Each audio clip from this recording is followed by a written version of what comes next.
Murakaza neza cyane kuri Bahati Info TV.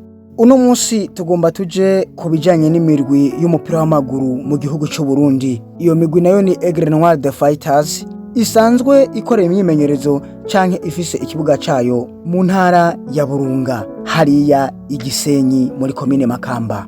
Hamwe n'umugwi w'umupira w'amaguru witwa Flambeau du Centre, usanzwe wibereye hariya ku mugwa mukuru wa politike Igitega. Fyonda subscribe canke sabone kuri wowe utarabikora, reka duhite dukomeza.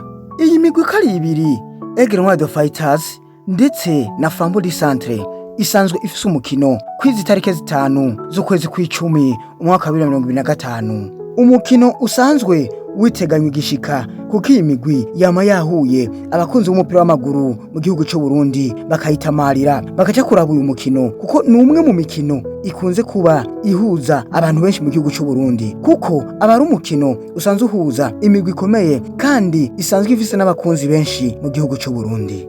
Iyi ni ya migwi kandi iyihuye twobivuga nka kurya kwa Clasico ya Barcelona na Real Madrid. Reka duhite duhera ku bisanzwe biranga umugwi wa Flambeau du Centre. Umugwi wa Flambeau du Centre usanzwe uherereye hariya mu ntara ya Gitega, watanguye uzwi nka Académie Message FC y'Igitega, hanyuma iza guhinduka izina yitwa Flambeau du Centre. Aho abatari babizi mumenye neza yuko iyo Flambeau du Centre isanzwe iri muri Académie za Message, aho basanzwe bakirira imikino canke basanzwe bakorana n'imyimenyerezo ni ku kibuga Ingoma cy'Igitega. Ariko imikino canke inkino zikomakomeye mpuzamakungu zica zikinirwa mu gisagara ca Bujumbura, aho kuri stade Intwari. Iyi Flambeau du Centre nyene y'Igitega yatwaye igikombe ca Primus Ligue A mu mwaka wa 2021 ushira wa 2022. Uyu mugwi nyene wa Flambeau du Centre watwaye igikombe ca Coupe du Président canke igikombe c'umukuru w'igihugu mu mwaka wa 2025. Ico gihe wari wahuye muri finale y'umugwi wa Musongati, basanzwe basangiye ikibuga aho nyene. Ico gihe nyene umugwi wa Flambeau du Centre wari wakuyemwo umugwi wa Aigle Noire muri demi-finale. Uyu mugwi wa Flambeau du Centre nyene umaze kwerekana ko ufise ubushobozi bwo gutsinda ama ekipa akomeye cyane, haba ayari hagati mu gihugu ndetse n'ayari hanze y'igihugu. Mwomenya ko uyu mugwi wa Flambeau du Centre uheruka gukuramwo umugwi wo mu Barabu usanzwe witwa Al-Akdar. Uwo mugwi usanzwe uri mu gihugu ca Libya. Ndetse uyu mugwi watsindiwe ibitsindo 2-1 kuri stade Intwari, maze umukino wa kabiri cyangwa urukino rugira kabiri ruza kubera muri Libya, maze uwo mugwi nyene uza kunganya na Flambeau du Centre ibitsindo 2-2. Hamaze kuba ico bita aggregate, bashiye basanga Flambeau du Centre iri imbere igitsindo kimwe, bica biha amahirwe ikibandanya mu gice gikurikira, aho uyu mugwi wa Flambeau du Centre wimirije kuzocuhura no mugwi wa Singida wo mu gihugu ca Tanzania. Uyu mugwi wa Flambeau du Centre urakomeye cyane, no mugwi ubona ko ufise abakinyi bugaye bafise inguvu, abakinyi bakora ku bushake, abakinyi basiga hamwe, kandi no mugwi wa vuba, umugwi utamaze imyaka miremire, kuko bigaragara neza yuko wagiye uragenda wisuganya uhereye mu mwaka wa 2010 kuzubu. Uyu mugwi nyene wa Flambeau du Centre ubusanzwe ariwe mu bosi wawo canke ubusanzwe ariwe perezida wawo, asanzwe yitwa Kazohera Venera. Uyu Venera asanzwe ari umwe mu bagwiza tunga b'abarundi bafise akanoti gatubuye, akaba afise amafaranga menshi kuko asanzwe afise imitahe mu bintu bigiye bitandukanye mu gihugu cy'u Burundi ndetse no hanze yaco. Ibi biratuma abakinyi ba Flambeau du Centre bakora n'ingoga, kuko basanzwe baronka uburyo bukwiye, basanzwe baronka ikina kiriya baba bakeneye kugira ngo bashobore gukina umupira.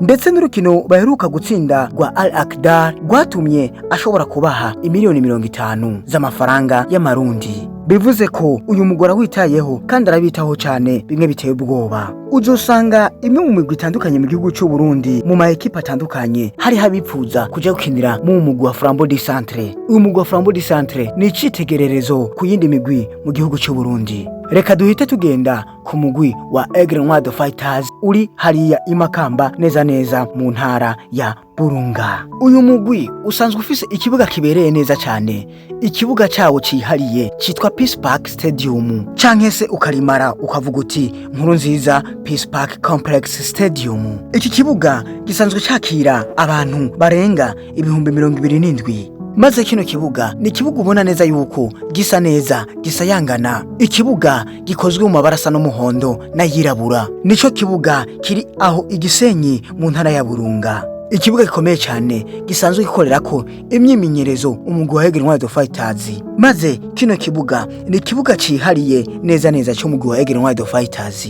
Ni naho n'imikino canke inkino za Primus League zakirirwa. Icongewe ko uyu mugwi wa Aigle Noire Fighters iyo ukeneye kwakira inkino mpuzamakungu usanzwe uzakira kuri stade Intwari isanzwe iherereye mu gisagara ca Bujumbura. Uyu mugwi umaze gutwara ibikombe vyinshi cyane ugereranije na Flambeau du Centre. Uramaze gutwara ibikombe vyinshi cyane vya Primus League A mu gihugu cy'u Burundi, harimo na cyane ico batwaye ku mwaka uheze wa 2024-2025. Ico gikombe naco nico cabahaye n'umwanya wo kuja gukina Champions League yo muri Afrika, bikaca bituma baci bahura n'umugwi wa Djibouti Telecom wo muri Djibouti, aho uwo mugwi nyene baheruka kuwukuramwo muri Ethiopia banganije igitego kimwe ku kindi, aho ibujumbura banganije ubusa ku bundi. Ariko kubera ko muri Afrika igitsindo kimwe co mu bugeni gisanzwe giharugwamo ibitsindo bibiri vyaciye biha amahirwe Aigle Noire kubandanya, aho umugwi wa Aigle Noire Fighters uzocuhura n'umugwi wo mu Misiri usanzwe ukomeye cyane, ari nawo mugwi ufise ibikombe vyinshi ku isi, ari nawo mugwi umaze gutwara ibikombe vyinshi muri Afrika, ari wo Al Ahly. Uyu mugwi n'umugwi w'Abarabu uzohura na Aigle Noire ahazoca wambaye. Reka twite tubandanya nibikurikira. Uyu mugwi wa Aigle Noire biravugwa yuko ari nawo umugwi wa mbere mu gihugu cy'u Burundi ufise amafaranga menshi, kuko usanzwe ufise abasanzwe babukurikirana bafise amafaranga, aho twovuga nk'uyemeje kubahembo no mwaka yahoze abakinamwo Ndayishimiye Yusufu Nyange asanzwe akinira mu mugwi wa Nice mu gihugu cy'u Bufaransa. Ubu nawe yiyemeje kuzarabahemba ikiringo c'umwaka wose wa 2025. Ubusanzwe ari perezida wawo canke boss wawo asanzwe yitwa Reverend Kuriyo.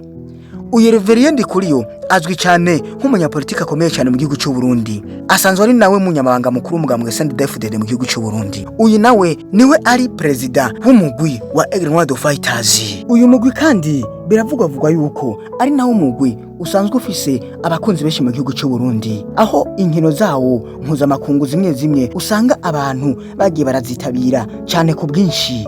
Kandi uwo mugwi ni nawo mugwi ushira uburyo mu bijanye n'umupira w'amaguru bwinshi cyane, aho uzosanga barakoze impuzu nyinshi cyane zishobora kwambara abafana bawo canke abakunzi b'uwo mugwi, ugasanga bazambaye ari benshi n'izindi zigasigara zikagurwa n'abandi bagiye batandukanye. Ni umugwi ubona neza yuko ukwije vyose bisabwa, kuko usanzwe ufise ikibuga cawo, usanzwe ufise ibinabiriya byose bitandukanye kugira ngo bakore imyimenyerezo ikwiye.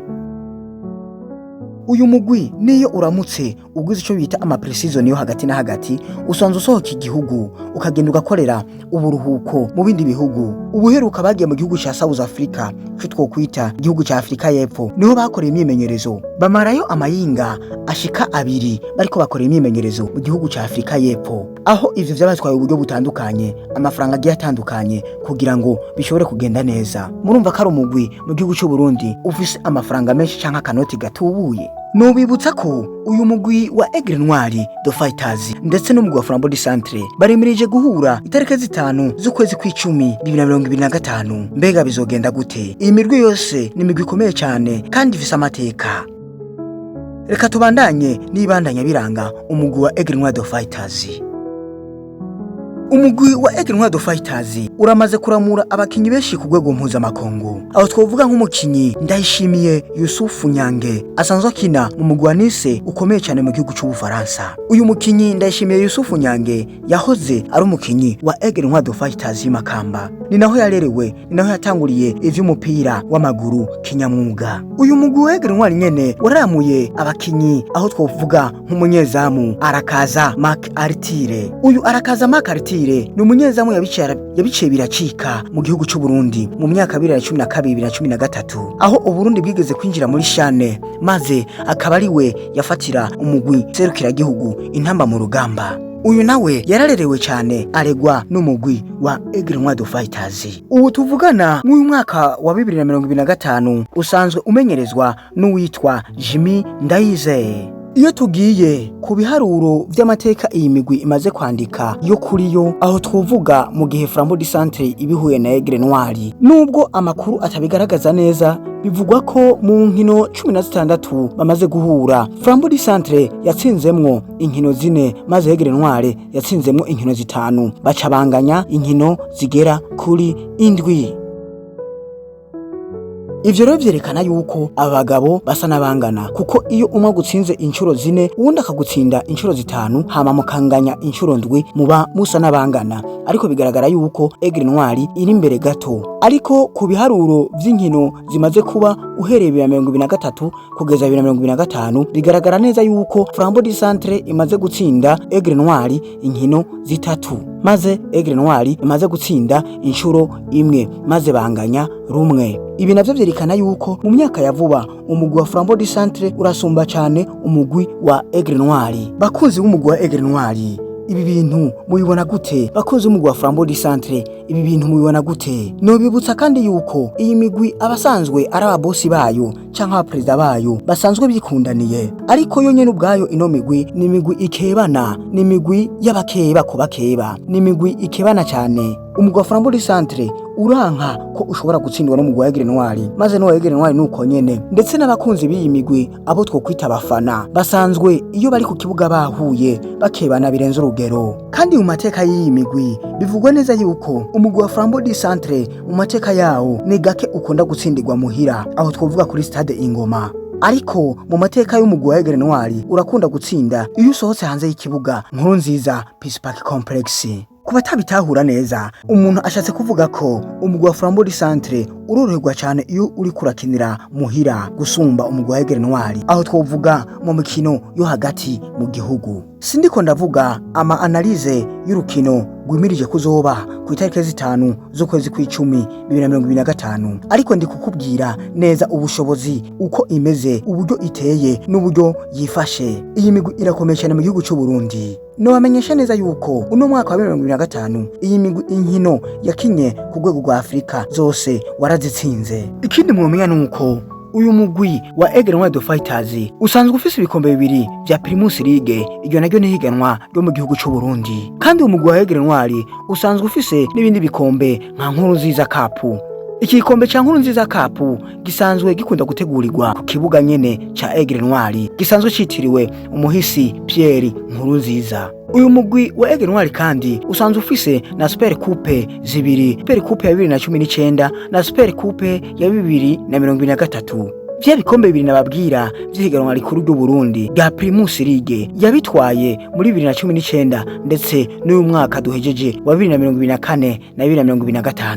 Kandi uyu mugwi wa Aigle Noire usanzwe uri mu migwi mwawuno mwaka ihagaze mu bibanza bitatu vya mbere, ariko ni vyifata kibanza kukiganwa rya 2025 rishira 2026 ntirirahera. Ndetse n'umugwi wa Flambeau du Centre niko kuko nyene usanzwe uri mu bibanza bitatu vya mbere mwiri higanwa rya 2025 rishira 2026. Naho nyene biracyari vyifata kibanza ko ihiganwa ntirarangira. Mu kurangiza reka ndababwire inkino zimwe zimwe bagiye barakina mu minsi ya vuba n'uburyo zagiye zirarangira. Kwigenekerezo rya 16 ukwezi kwa 12 mu 2018 Flambeau du Centre yarakiye Aigle Noire aho banganije igitsindo kimwe ku kindi, maze itariki 17 z'ukwezi kwa 11 2019 Aigle Noire yakiye Flambeau du Centre, maze Aigle Noire itsinda Flambeau du Centre ibitsindo 5-2. Itariki 3 z'ukwezi kw'icumi mu 2021 Aigle Noire yakiye Flambeau du Centre, maze Flambeau du Centre ikitsinda Aigle Noire igitsindo kimwe ku busa. Barasubiye gukina itariki 7 z'ukwezi kw'icumi mu 2022 aho Aigle Noire yakiye Flambeau du Centre, maze banganya igitsindo kimwe ku kindi. Barakinye kandi itariki canke igenekerezo rya 26 ukwezi kwa 2 2023 aho Flambeau du Centre yakiye Aigle Noire, maze Flambeau du Centre itsinda ibitsindo 2 ku busa. Barakinye kandi ku igenekerezo rya 6 ukwezi kw'icenda umwaka wa 2023 aho Aigle Noire yakiye Flambeau du Centre baca banganya igitsindo kimwe ku kindi. Barakinye kandi igenekerezo rya 13 ukwezi kwa 4 2024 aho Flambeau du Centre yakiye Aigle Noire, maze Flambeau du Centre inyagira Aigle Noire ibitsindo 2-1. Barakinye kandi igenekerezo rya 15 ukwezi kw'icenda umwaka wa 2024 aho Flambeau du Centre yakiye Aigle Noire, maze Flambeau du Centre inyagira Aigle Noire igitsindo 1 ku busa. Barakinye kandi igenekerezo rya 20 ukwezi kwa kane umwaka wa 2025 aho Aigle Noire yanyagiye Flambeau du Centre ibitsindo 2-1.